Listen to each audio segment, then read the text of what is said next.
Hey, good morning, good morning, good morning. Happy Mother's Day and welcome to another early morning Sunday show with me. I know, you're expecting something more. That's all you get. All right. Hey, for those last week that watched, talked about my had to go to Omaha, mother, colon cancer. Everything came out so good. Told you, positive thoughts. They found got a tumor inside her colon the size of a grapefruit. Wow. Now, she hasn't felt right for about half a year, but no one found it till last week. And size of a grapefruit, you would think someone eventually is going to kind of find that sucker, but I think maybe only stage 2, so hopefully no chemo or anything. But man, she's doing great. She's up running around. They're getting her to walk. And she was going along really good, so we took out some toilet paper so she could have like a finish line ribbon to go through. I'm not sure if the nurses had ever seen anything like that, but if you're going to be in the hospital, if you don't have fun, what good is it, right? Gotta have fun wherever you go. So we did. Again, happy Mother's Day. Hope everyone has a wonderful day. Celebrate.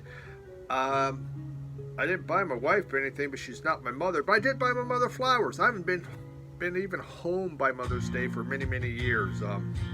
So I missed my anniversary because I was in Omaha. Got out of that one. There's a whole other story with all of that stuff, but just glad to be back. So go back to Nebraska in another week or so for vacation. We'll hang out with her and make sure everything's okay. So let's get going. In the background today, I showed this last week, but I hadn't played it, so now you're going to hear it played. It is that Rodrigo y Gabriela, and it's Metalvolution. All right, now we're listening to side 2. Side 2 is all the Pink Floyd song Echoes. They do all of Echoes on 2 flamenco guitars. Wow, it's kind of mind-blowing. It's so good. These two, Rodrigo y Gabriela, they are from Mexico City. And Rodrigo was born, I believe, in 74, Gabriela in 73. They met when they were at age 15 and actually became a couple. In the 1990s, Rodrigo was part of a heavy metal band. But they weren't happy with the musical scene that was going on in Mexico City. It just wasn't their thing. So they moved to Galway, Ireland in the probably in the late 90s, I would say. And they didn't speak any English, but they moved to Ireland anyway, began to play in the little clubs and the pubs and that. And it's just 2 flamenco guitars playing, but they knock on it and they bring in all these other sounds of percussion and things like that. That's what they look like there.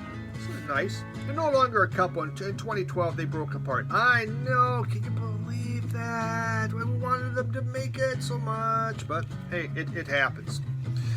So they have put out 5 albums, I believe, and 3 live albums, and I have a few of them on CD and on LP. Really like these guys. I like this. I think they just play beautiful music.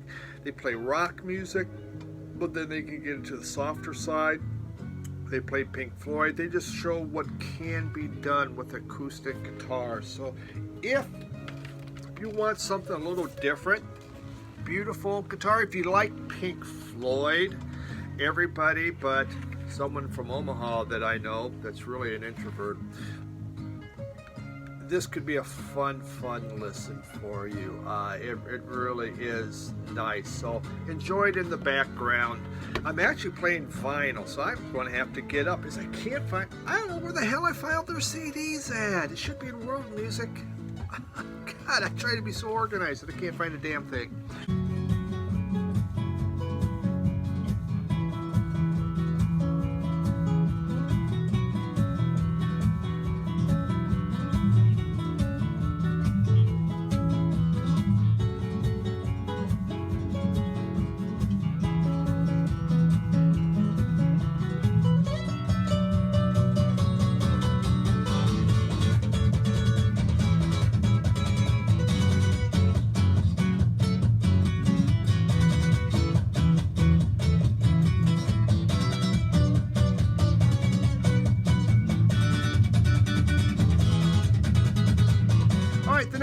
want to talk about today is we're going to give a little discussion on one of my favorite guys, Herbie Hancock.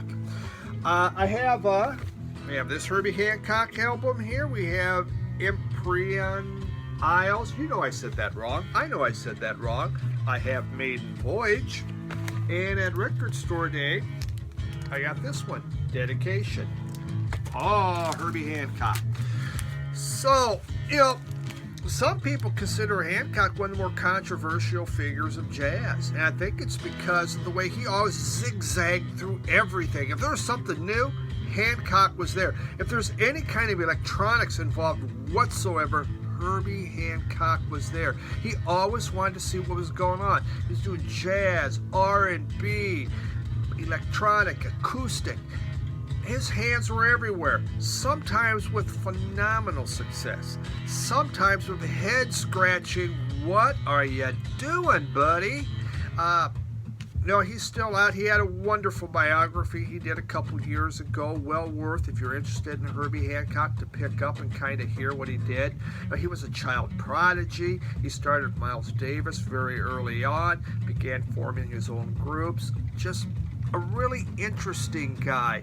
He took Fender Rhodes, the Fender Rhodes, and he brought that into jazz. Really, that's what he was about. It really helped shape Miles into the fusion era. So he had, for instance, this one, Empyrean Isles, however you want to say it. On this one, and oh God, when was this made? This was made in 1964. So he was already part of the Miles group on there. It has Freddie Hubbard on cornet, Herbie Hancock, of course, on piano, Ron Carter on bass, and Anthony Williams on drums. This one, he has Cantaloupe Island. And, you know, back in the 90s, there was this group, Us Three, Us Three, and they did a kind of a R&B rap type mix of that. That's just all-time favorite song. But I love that Herbie Hancock song. I think it's a wonderful song. It's just something I totally enjoyed. I've been trying to get an original pressing of this off different eBay auctions. I get outbid all the time. So this is part of this Blue Note 75 years that they're coming through. So I just wound up getting it this way. The thing goes for a lot of money. I just can't get it because it's been an album I've wanted. And you know, folks, you can sit there and you can fight for that original album, and if you get it, I think it's fantastic. I mean, and you know, kudos to you. I have a lot of impatience in life. I have it on CD, so it isn't like I've never heard it before, but I just wanted it on vinyl, and so I went that route. You know, then his next one he comes up with, it's Maiden Voyage here. This one's a little more experimental, a little more different. This is more... They're both accessible. I feel very accessible. This one, though, a little bit more so on with Maiden Voyage on here. And Maiden Voyage, I have the Hurricane Dolphin Dance. He has Freddie Hubbard again instead of cornet. Freddie's playing trumpet. George Coleman on tenor sax. Ron Carter on bass, and Anthony Williams on drums. Anthony Williams was playing drugs, by God. I think those are called drums. No, I'm not thinking about drugs, Mom. God bless it. I got in late last night. This is the most unprepared episode you're ever going to see from me. Oh, Lordy. Okay, so Anthony Williams no longer plays the drugs. Plays the drums. This came out in '65. It was a creative peak for him. It really was. These two albums were kind of this early peak that he had on making some really phenomenal, some great music. This was more of a concept album about the Empyrean Isles. This just had more some really, really beautiful music. It really showcased what he can do.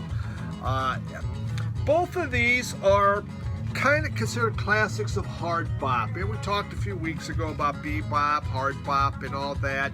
And you know, hard bop has more of that soul, that rhythm and blues within it. And these are both great classics of that. Wonderful, wonderful music. If you want to get into jazz, you can't go wrong with those two. This came out on Record Store Day. They tried, you know, to give it the Japanese pressing look. Basically, it's solo Herbie Hancock playing some of his different hits. We have Modern Dance, Dolphin Dance, Cantaloupe Island. So stuff that's on here, these two, he's playing solo on here. Use keys, acoustic piano on one, keyboard synthesizers on the other side. Really nice listen, something I wanted. Anyway, I really do like Herbie Hancock. I don't like all of his stuff because, like I said, you know, he was just all over the place at times, and I thought some of it just didn't work right. But that was really neat. All right, hey, Pittsburgh, Chad, Horror Biz, are you watching? Hope so. Carsickness. Got this thing on clearance on Record Store Day. Comes in a white vinyl. This is all Carsickness greatest hits from 79 to 82. Okay, so there's probably not a hit on here. But I saw this and it just kind of grabbed my attention. These guys are from Pittsburgh, and this is kind of music that will punch a hole in your head. I mean, it's fast, it's hard, it hits you. It's not like thrash or metal or anything like that, but it really is some very good kind of punk rock coming out of Pittsburgh. It's very political. For instance, the very first song, Bill Wilkinson's about a guy, and he's from the KKK on there. We have Police Dogs, Shooting Above the Garbage, Give to the Poor. You know, I kind of think some of these things almost, you know, I think Dead Kennedys to some extent with the political songs. Not like Dead Kennedys, but, you know, their whole, what they stood for and everything was kind of like that. These guys started in the basement in 1979. And then they, you know, again, were putting out some different singles and everything like that. They used on here everything. They used zippers to make sounds. There's bells on here to make sounds, organs, saxes, whatever they could come up with to make something. And this was a limited 300 copies, and I got it on clearance. So, I don't know. I guess those 300 copies didn't really go well, so I don't think it's worth $1 billion. But I liked it. It was fun. It was just something different, too. Absolute blind buy. No idea what I was getting into, but car sickness. I used to get car sick as a kid. I don't know, did you guys ever have that problem? When I was little, whenever we would travel anywhere, we had a Folgers coffee can. And back in those days, Folgers coffee cans were tin. It was a big can. I did not travel anywhere without my Folgers coffee can because chances are I was going to Ralph into that sucker. I mean, man, I got car sick. But here's the thing.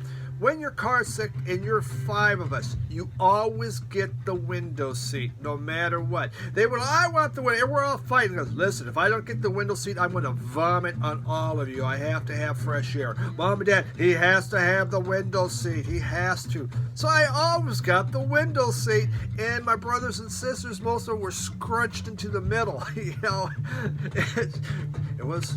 You know, we just piled into a car when you're younger. Obviously, I got over car sickness, and all I do is travel. But, man, when I was little, holy moly, you don't travel without Folgers coffee. Wow.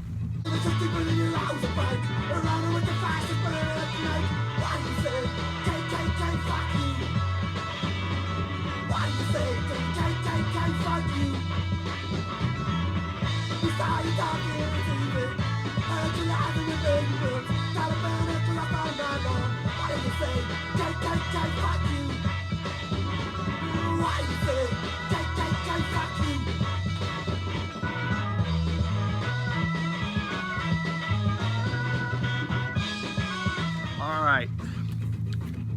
The Vapors. I bought that first album when I was in college and turning Japanese. Someone then told me it was about male masturbation. No kidding. I always wondered what that was about. I learned that at an earlier, not like a lot of times now where I don't know forever. This was their second album that they put out. When the Vapors originally came out, it was Vapours. They're out of England, but they thought, you know what, we want to get the American audience, so they dropped the U to make it sound more American. And of course, they came out with that huge album. Well, this was their second one. This is a darker album than that first one. Again, they go kind of political on here with Jimmy Jones. So it's about the Jim Jones. Don't drink the Kool-Aid, kids. And so they go through there's Kennedy assassination. They talk about that in here. I mean, it is darker, more political. And the last album that they did, they only had 2 albums. They might have reformed since this. But this came out in 1981, so their career went from 78 to 81, and that was it. But it's the second album. I just bought it as a lark. No idea really where. It wasn't like it was expensive on Liberty. I just wanted to see what it was like. I've seen it before, not that often. It was okay. I mean, it was interesting just for the fact, where did they go from turning Japanese? A quintessential one-hit wonder. Found this on Record Store Day. This is from last year's Record Store Day, but it's sold out. I wasn't able to get it. It's still sealed. I haven't opened it yet. I do have it in CD. I have it in another album, but this had the special cigarette lighter. I don't want it to get ruined. You know, that's the big thing. They're flimsy. They ruined. And I know you're saying, open it. Damn you, open it. And I'm going, no, I don't know. We'll see, but I was happy to get it just because I wanted the packaging on there. You pay a lot of money for packaging, but it's cool. Johnny Winter album I didn't have. I always continue to look for Johnny Winter. This is a live album. He was captured live, 1976. Good. You know, a little more rock and roll than blues on this. You know, he kind of was always, you know, started off very heavy blues, but, you know, he had his own rock feel. But then he got in more rock and roll songs. You know, we have Rock and Roll People, Roll With Me, Boney Maroney. Some of the different songs that he does on here. I like more of his, heavier blues. Not as heavy with blues, but you still have the power of Johnny Winter. You know, inexpensive, captured live. In blues, listen to it live, listen to what it's really all about. You don't want it, you know, you just want it to come at you and slap you in the face. It slaps you in the face. Really nice there if you like Johnny Winter. Here's something bought on Record Store Day, and it's Hillbillies in Hell. It really looks at a lot of the more outlaw country. We have Johnny Williams, the Lumberjack with the Northwood Singers, Porter Wagner, Johnny Paycheck is on here, Stanford Clark, I don't know a lot of them. Swanee River Boys, I like that one. It does come in blood red. Neat cover. This was, you know what attracted me most to this thing? Is there was only 666 of them made. All right, and you know, that kind of stuff bothers the heck out of me for whatever reason. 666, really? Oh, I go to hell if I buy this. But I thought, wow, that's kind of ballsy and fun of them. So I bought it. I liked it. I mean, it really is country on there. I was thinking more hillbilly type music. Well, I guess it could be hillbilly music. A little more bluegrassy. I didn't know what to expect. I guess rockabilly. It's just more country, but it was a fun listen to. I liked it. Can you believe this? Here we go. Last album. And it's Dave Brubeck, Jay and Kai. And this was at Newport. This was recorded in 1957. All right. And it's on the Columbia 6i. What really, I thought, oh wow, this is going to have a concert with Brubeck, Jay and Kai together at Newport. I was kind of excited about that. Well, no. Side one's Dave Brubeck. Side two's Jay and Kai. They didn't go together. Bummer, dude. Can you believe that? I was like, oh man, but it was a great listen. At that time, Jay Kai, they were, the trombone players of the time, but a lot of the small groups of that, they didn't want trombone players. It wasn't like, everyone was out trying to get trombone players, but these guys were the best. Brubeck was, he was still kind of in the road, not doing anything super different on that. That was coming up. He was doing more and more time signature changes. And of course, time out, when he went to a 5/4 time signature, really did things. So, it was neat. 1957, I was happy to find an original pressing. If it says Dave Brubeck, it means it's not going to cost you a lot of money, generally speaking. And this one did. I don't even know how much it cost me, but it was fun listening. It was nice to get that. Real quick, for those of you that with the Carsickness, if you had interest, whoever puts on their note, their comment first, I will give you the download card to Carsickness. So just let me know, and I will give you the code, and you can download Carsickness and have that fun stuff. So, all right, there we go. Most of these I cannot put on a sample. YouTube will not.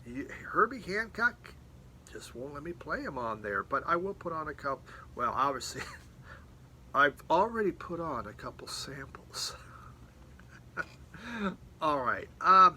Hey everyone, thanks for once again coming in. Later this week we'll do a couple more contest entries. I'll drop them midweek. There's a lot of them. I'm really trying to support everybody and get them done. I get overwhelmed. I've already forgotten some of them. I know they're there. I should just write them down. And I keep saying I need to write them down. Because no, I'll remember. I don't remember. I just kind of wait for some of you other guys to put them out. I go, oh yeah, I got it. So. Hope everyone enjoys their day. Hope spring's heading your way. A lot of new subs this week. I really appreciate it. Working toward that 1,000. We get the 1,000. We get the contest. But don't worry, there's still a couple hundred to go. So there's not a new contest coming for quite some time. So relax. Enjoy. Thanks for tuning in. Some new music I'm buying this week. A big Amazon order coming in. Damn it. It's going to save money, and I just screwed it up again. Thanks, everyone, for tuning in. Appreciate it.